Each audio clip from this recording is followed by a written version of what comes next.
She claimed to be his widow, but the real wife came to town.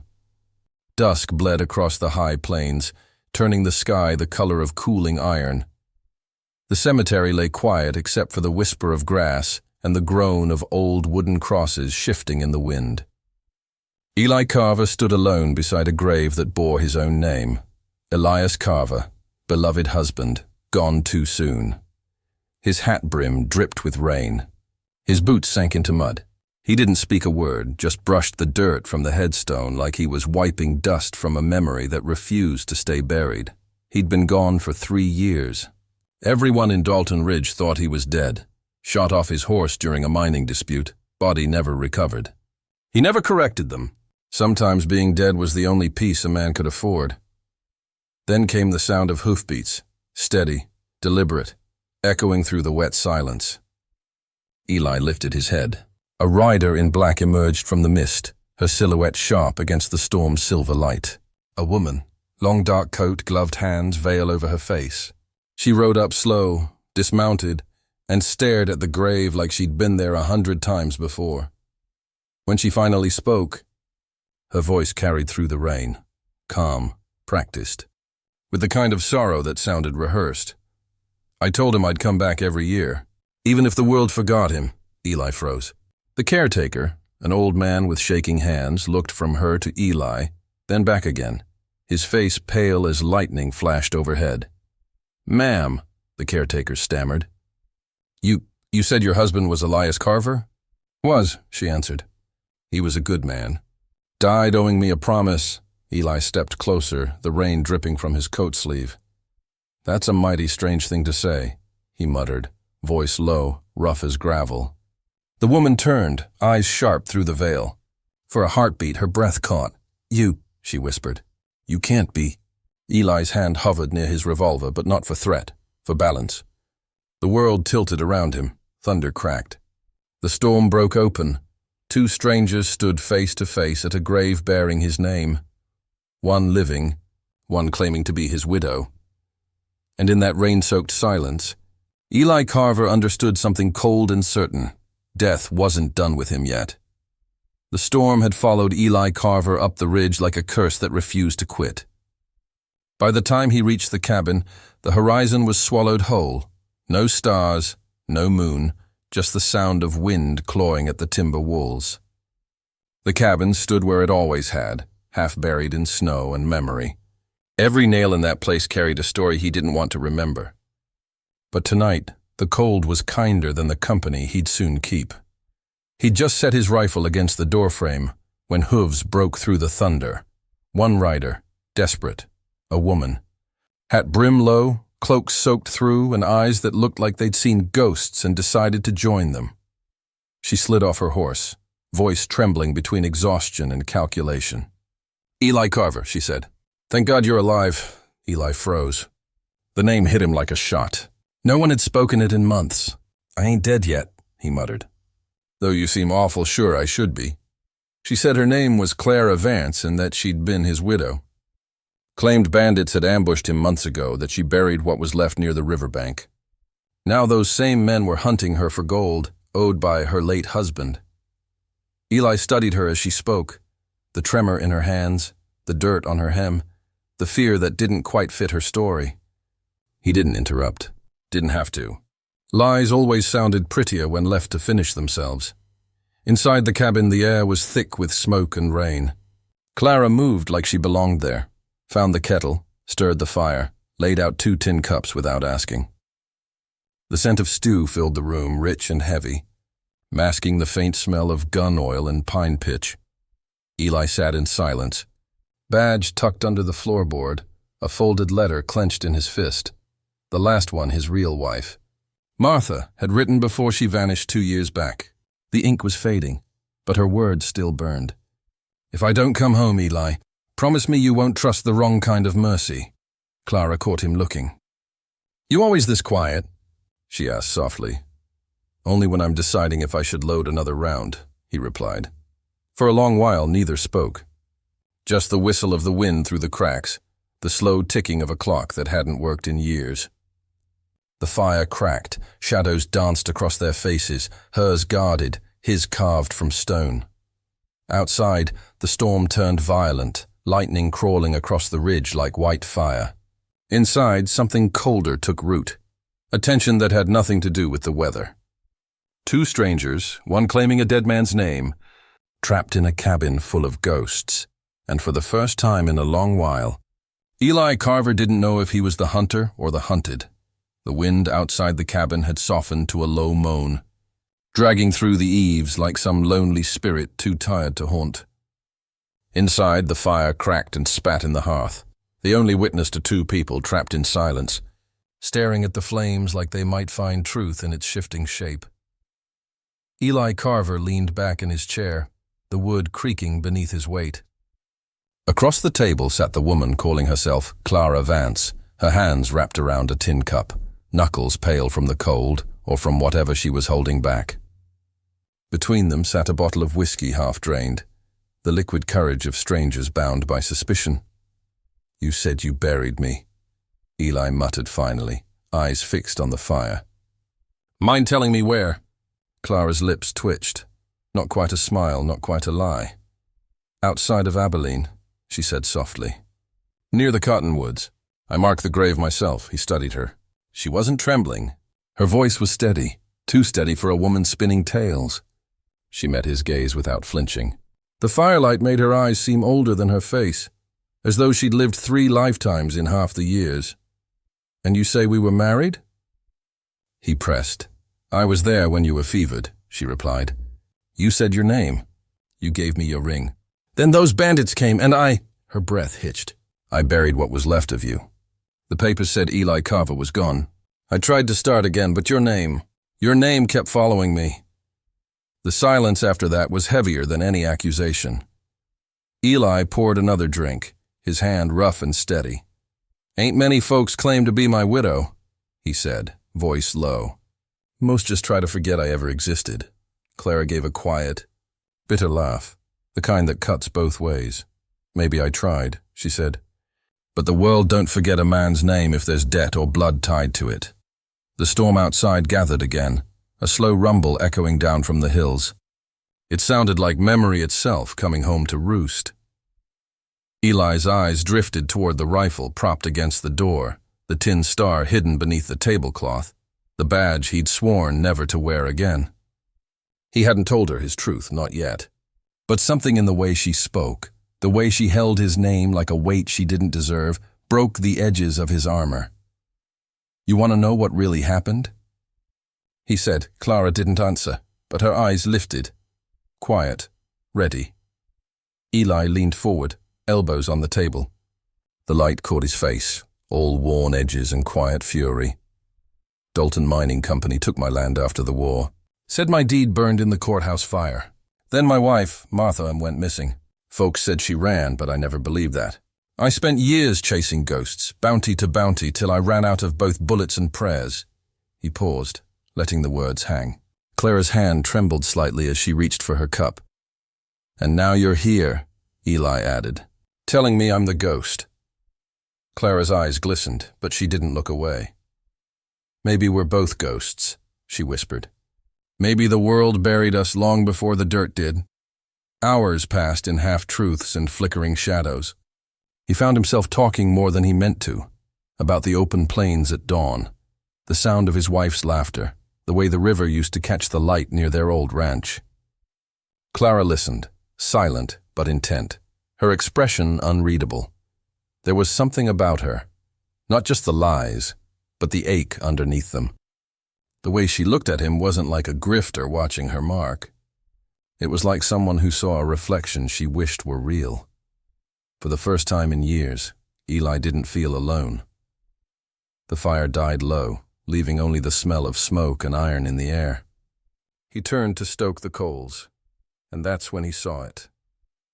Her notebook lay half open beside her chair, pages filled with quick, practiced sketches. The cabin's door, windows, the path down to the creek, every corner, every entry point, Eli froze. His hand hovered near the poker. "You draw for fun?" he asked, voice calm but sharp. Clara jolted, snapping the book shut. "It's just habit," she stammered. He rose slowly, every inch of him coiled like a bear who'd just caught a scent. "You've been here 2 nights and you've mapped my home down to the nailheads. That don't sound like habit, Clara. That sounds like preparation."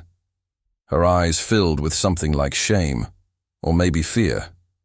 "I swear, Eli, I was just—" "Don't!" he barked. "Not another word unless it's truth." The air turned thick with accusation.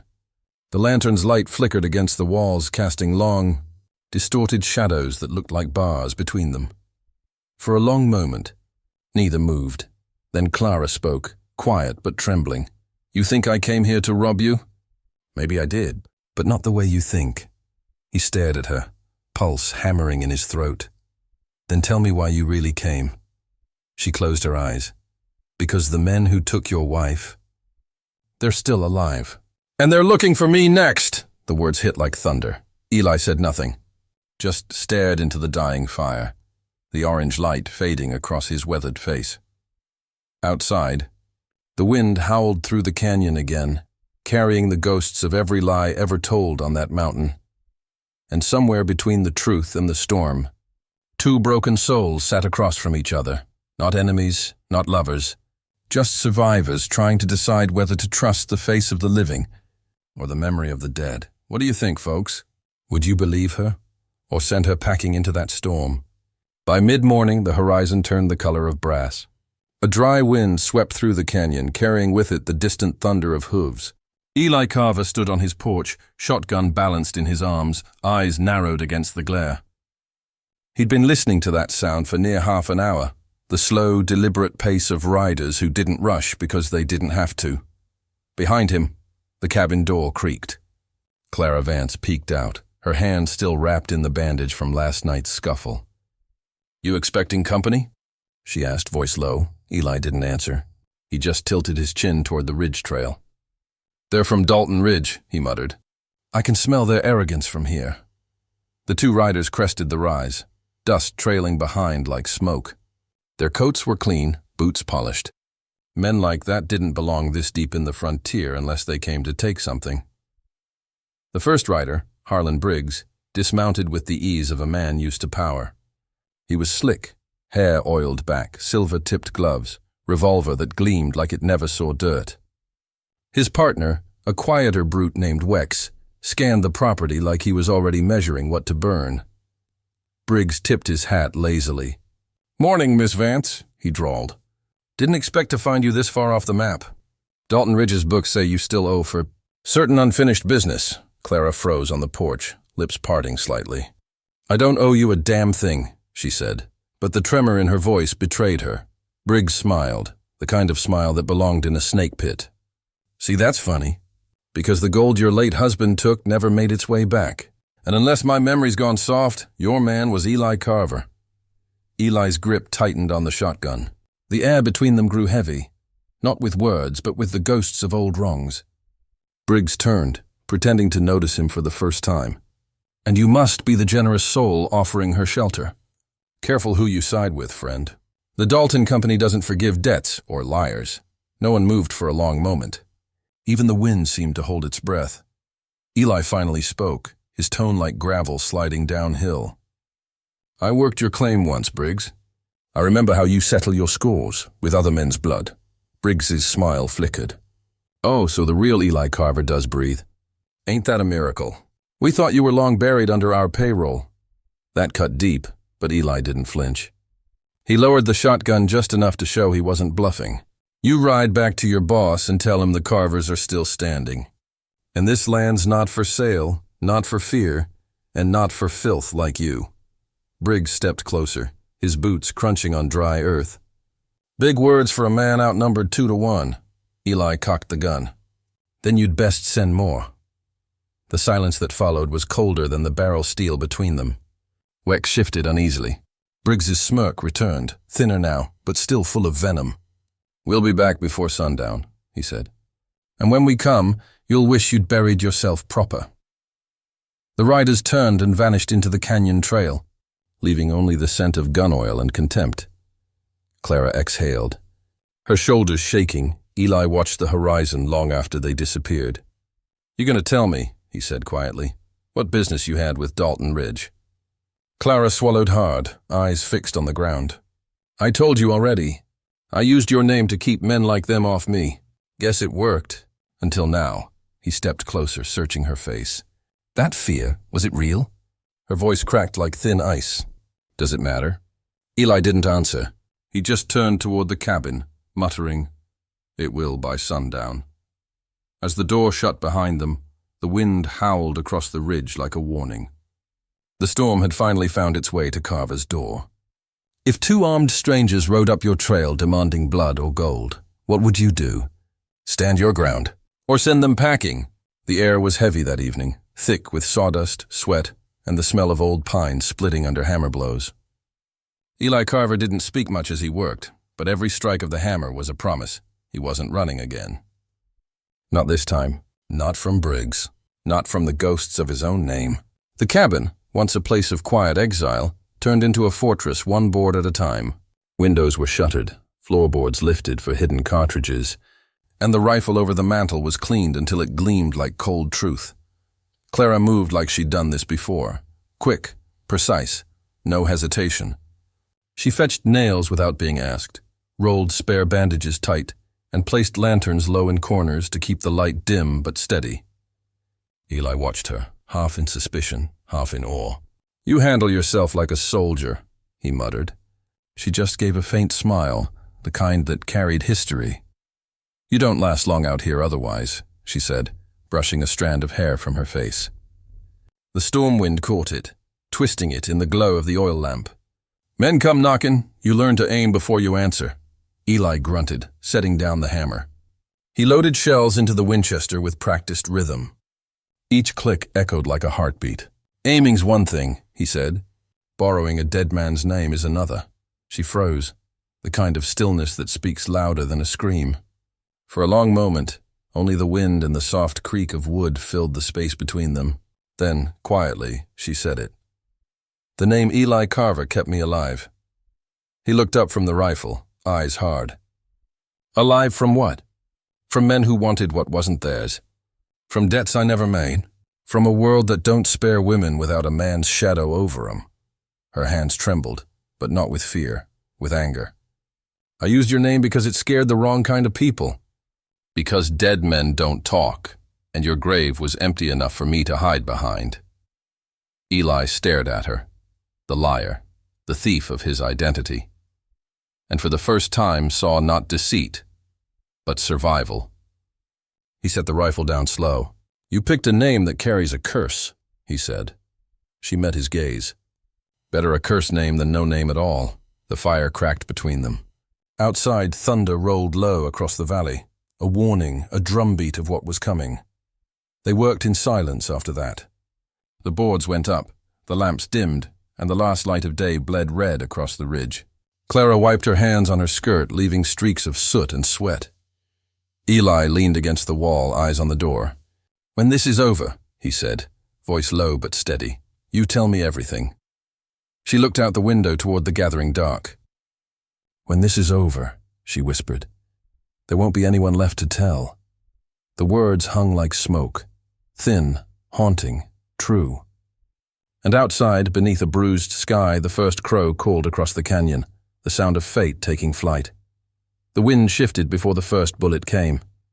It carried the scent of rain and gunpowder, the kind that prickled against the skin like a warning. Inside the cabin, Eli Carver could feel it. Something mean was coming down the ridge. The night outside was thick as tar, but the crunch of hooves and gravel gave them away. He whispered, "They're here." Clara Vance blew out the lanterns one by one until only the faint glow from the dying hearth painted her face. In that light, she didn't look like a liar or a widow or a thief. She looked like a survivor ready to fight for a name that was never hers. They took their positions. Eli behind the oak table he'd turned into a barricade. Clara crouched near the window slit, her rifle steady on the sill. Then came the voice outside. Harlan Briggs, smooth, cruel, and half-drunk on his own authority. "Evening, Carver. That woman inside don't belong to you or to anyone. Step aside and we'll take her nice and quiet." Eli didn't answer. He just cocked his rifle, slow and deliberate. "That's your warning, Briggs." The answer was a bullet through the window. Glass shattered, smoke poured, and the siege began. The first exchange was chaos. Gunfire ripped the silence apart, every blast lighting the night like a storm of fireflies gone mad. Eli fired from behind the table, splinters flying as rounds tore through the wood.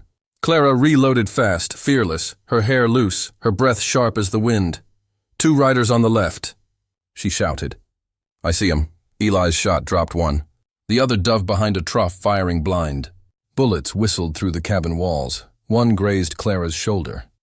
She gritted her teeth, wrapped her shawl around the wound, and kept firing. Outside, Briggs barked orders. Smoke 'em out. That land ain't theirs to keep. His men lit torches, threw them toward the cabin. Flames licked the grass, creeping closer. The smell of burning sage and pine filled the air. Eli grabbed a pail and doused the fire at the door, coughing in the smoke. Clara covered him, dropping another man as he tried to rush the porch. Then, a sound neither expected. A woman's voice, strong and steady, cutting through the chaos like a sermon through sin. Drop those torches, Briggs. I've got the deed right here, and your name's all over the forgery. Eli froze. That voice wasn't a ghost. It was a memory come back to life. Martha, he whispered. Out of the dark mist she came. Martha Carver, wearing a duster coat soaked in rain, shotgun leveled, papers clutched in her other hand. Her horse stood behind her, snorting steam into the night. Briggs snarled, Well, ain't this a resurrection? I thought you were dead, Mrs. Carver. You thought wrong, Martha said. You forged my husband's death, stole our land, and now you'll answer for it. She threw the papers into the mud between them. The deed, marked and sealed by the Dalton Mining Company. Proof enough to hang him 10 times over. You don't scare me with ink and signatures, Briggs spat. Out here, law's what a man can hold with a gun. Then let's see who's left holding. The next shot wasn't from Eli or Clara. It was Martha's. Her shotgun roared, sending Briggs staggering back into the dirt, his torch falling into the fire. The fight reignited with fury. Briggs's men turned their guns toward her, but Eli burst from the cabin, firing from the hip. The 3 of them, Eli, Martha, Clara, fought like a storm breaking free of the mountain. Eli covered the left flank, picking off the riders circling the corral. Clara, bleeding and shaking, dragged a crate to block the door and fired through the cracks. Martha stood tall in the open, her coat flapping, each blast from her shotgun a thunderclap that echoed across the ridge. When the smoke began to thin, only 2 riders remained. They turned tail, spurred their horses, and vanished into the fog. Briggs lay dying in the mud, the rain starting to fall in cold, heavy drops. He coughed once, blood bubbling on his lips. You think this changes anything, Carver? Dalton'll send more. They always do. Eli knelt beside him, took the revolver from his hand, and tossed it into the fire. Maybe, but they'll have to find me first. Briggs laughed weakly, then went still. The rain came harder. Steam hissed from the burning grass. The land, scarred and blackened, began to cool. Martha lowered her shotgun and looked at Eli. For a moment there were no words, just years of silence and scars between them. They told me you were gone, she said quietly. They told me the same. And her? She glanced toward Clara, who leaned against the doorframe, pale but alive. She wore my name, Eli said, but not my ring. Clara managed a faint smile. Don't blame me for surviving. I don't, Martha replied. We all do what we must to keep breathing. When the last ember died, the 3 of them stood in a triangle of silence, the rain, the smoke, and the ghosts between them. Eli looked out across the ridge. What now? He asked. Martha holstered her weapon. We rebuild, but first we bury what's left, he nodded. They dragged Briggs's body beside the false grave where this whole lie had begun. Together, they filled the earth back in. No words, no prayers, just the steady rhythm of shovels hitting mud. Clara's voice broke the silence. What happens when the company comes looking again? Eli looked at her, then at Martha. Then they'll find more than ghosts waiting for 'em. Lightning flared in the distance, followed by a deep rumble of thunder rolling over the plains. The storm had cleansed the ridge, washing away the soot, the lies, and maybe, just maybe, the hate. The camera would linger here. 3 figures in the rain, framed by the wrecked cabin and the open land. Eli turns one last time to Clara. "You said when this was over, there wouldn't be anyone left to tell." She met his eyes. "Looks like I was wrong." She swung into her saddle, the rain glinting off her hair, and rode off toward the horizon. Martha stepped beside Eli, both of them watching her disappear into the pale dawn. He put an arm around her shoulders, hesitant but sure. The storm had passed. In the Wild West, death was easy. Truth was harder. Some folks lied for gold, some for love, and some just to keep breathing another day. But every lie carries a price, and the rain always comes to wash the slate clean. Thunder fades. The wind carries the last line as the camera pans to the sunrise breaking over the ridge. And out here, that's as close to justice as a soul can hope for. Morning came slow that day, slower than any dawn Eli Carver had ever seen. The light crept through broken window panes, spilling over the floorboards like a mercy he didn't think he deserved. The gun smoke had settled, the blood had dried, but the weight, that stayed. The cabin was silent except for the faint groan of wood and the rasp of Eli's shovel cutting into wet earth.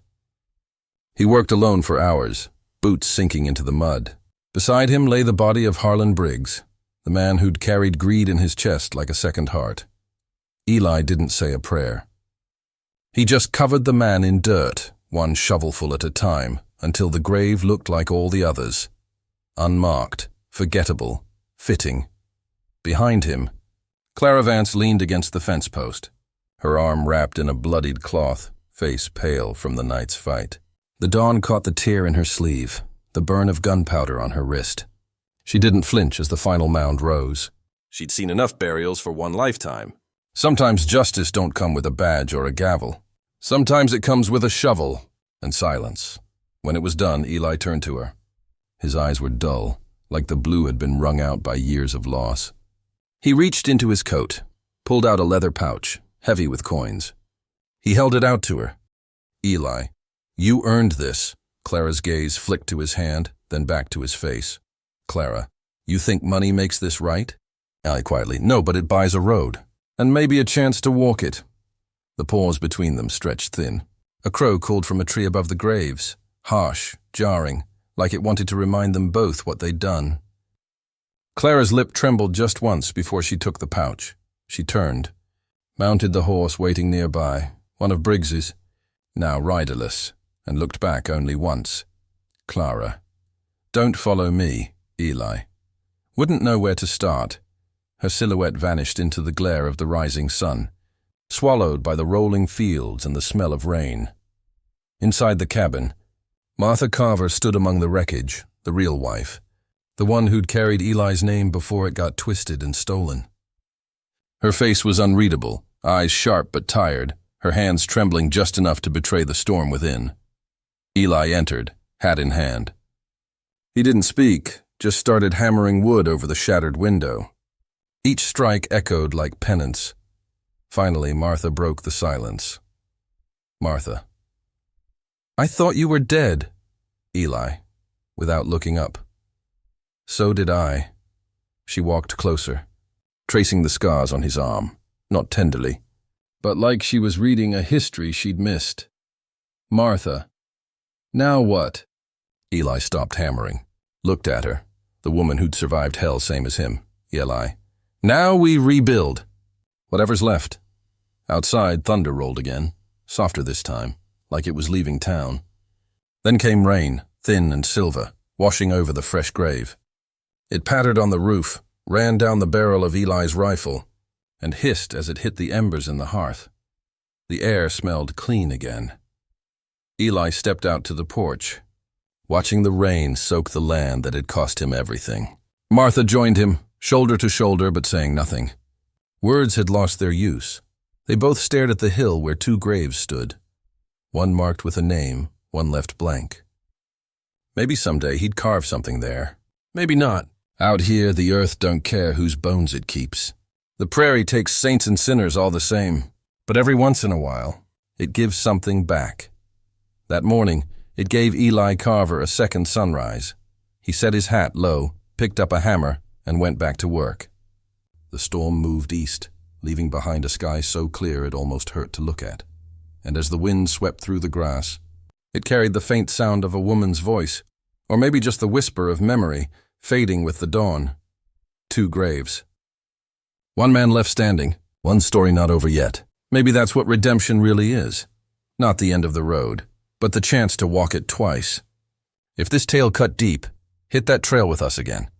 Ride with these stories of justice, of ghosts, of what the West remembers, and what it refuses to forget.